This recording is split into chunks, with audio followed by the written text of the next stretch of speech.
In a landmark meeting in Washington, U.S. President Donald Trump hosted Pakistan's Chief of Army Staff (COAS) Field Marshal Syed Munir to discuss counterterrorism, trade, and regional stability, according to Pakistan's Inter-Services Public Relations (ISPR). The 2-hour session, initially scheduled for 1 hour, marked the first-ever formal White House reception for a serving Pakistani military chief not holding political office or ruling under martial law. Held at the White House's Cabinet Room and Oval Office, the dialogue covered an expansive agenda including joint counterterrorism efforts, economic development, trade partnerships, and cooperation in areas such as artificial intelligence, energy, and cryptocurrency. President Trump praised Pakistan's role in de-escalating tensions with India, crediting both Field Marshal Munir and Indian Prime Minister Narendra Modi for avoiding a potential nuclear conflict. The talks also addressed the ongoing Iran-Israel hostilities, now entering their second week, emphasizing the urgent need for de-escalation. Field Marshal Munir invited U.S. President Trump to visit Pakistan officially, a gesture ISPR called reflective of warm bilateral ties. Furthermore, Pakistan's Ministry of Foreign Affairs strongly condemned Israel's strikes on Iran, labeling them a violation of international law and a threat to regional stability. Islamabad reiterated its unwavering support for Tehran, emphasized the need for diplomacy, and called for an immediate cessation of hostilities.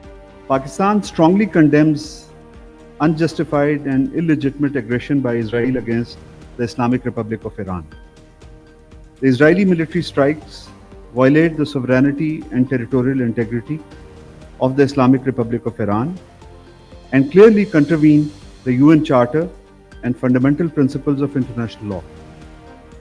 Iran has the right to self-defense under Article 51 of the UN Charter. Pakistan stands in resolute solidarity with the people of Iran and unequivocally denounce these blatant provocations, which constitute a grave danger and a serious threat to the peace, security, and stability of the entire region and beyond, with serious implications.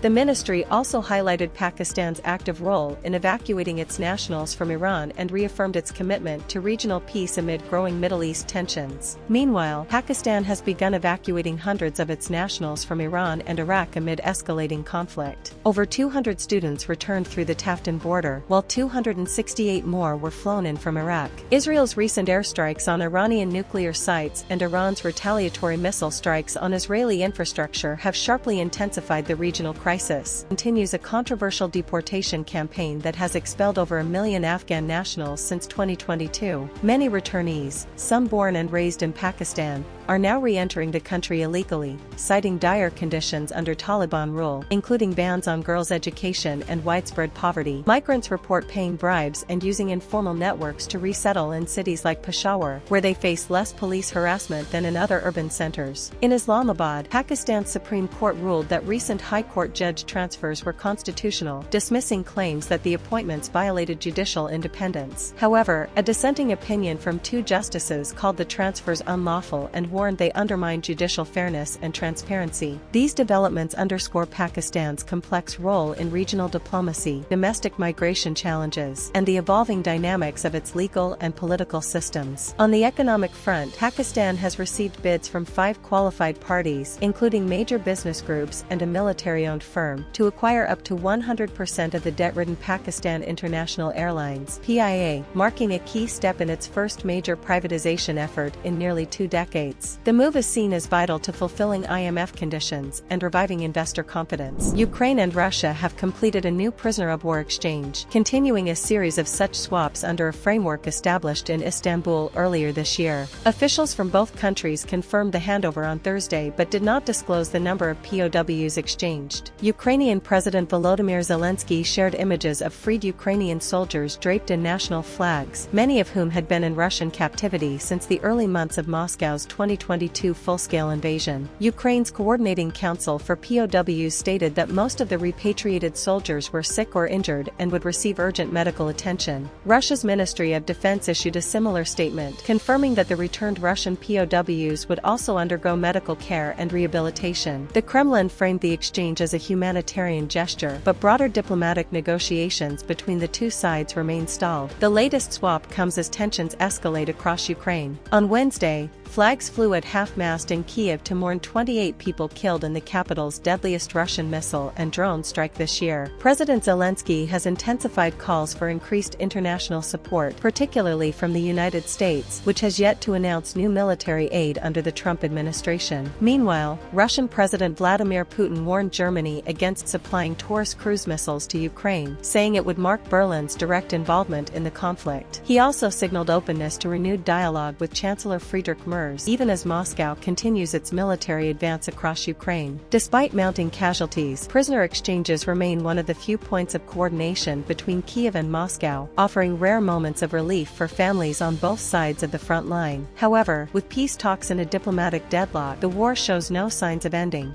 U.S. President Donald Trump has denied a Wall Street Journal report claiming he privately approved military strikes on Iran but paused them to give diplomacy a chance. Writing on his Truth Social platform, Trump insisted, "The Wall Street Journal has no idea what my thoughts are concerning Iran." The denial comes amid heightened fears of direct U.S. involvement in the ongoing Israel-Iran conflict. During a Senate hearing, U.S. Defense Secretary Pete Hegseth declined to confirm if war plans had been presented but said, "If and when those decisions are made, the department is prepared to execute them." In a related development, the U.S. military has repositioned ships and aircraft in the region, evacuating vulnerable assets from bases in Qatar and Bahrain, citing the risk of Iranian retaliation should Washington join Israel in striking nuclear sites. Iran, meanwhile, accused Israel of targeting a Red Crescent facility in Tehran and reported a near-total internet blackout as missile strikes and air raids continued. Supreme Leader Ayatollah Ali Khamenei condemned U.S. support for Israel as a sign of weakness, while Israel's Defense Minister Israel Katz called for Khamenei's removal, stating, "Such a man can no longer be allowed to exist." Humanitarian and civil infrastructure have increasingly become targets, with WHO Director General Tedros Adhanom calling attacks on health facilities in Iran and Israel appalling. Israel's health ministry has confirmed minor damage to the emergency department and other buildings at Soroka Medical Center in Beersheba following an Iranian missile strike. Authorities said earlier concerns about hazardous material leaks were resolved, but public access to the facility is restricted for now. Emergency services have been redirected to other hospitals, including Barzilai and Ashuta Ashdod. Soroka is one of southern Israel's key medical centers, intensifying concerns over the targeting of healthcare infrastructure in the ongoing conflict. Amid the chaos, European and Iranian foreign ministers are scheduled to meet in Geneva for emergency nuclear talks. Iran has also arrested 24 individuals for allegedly spying for Israel. Meanwhile, British Prime Minister Keir Starmer urged Trump to step back from military escalation, warning of dire global consequences. Despite Israeli claims of having destroyed two-thirds of Iran's missile silos, officials admit Iran retains significant retaliatory capabilities.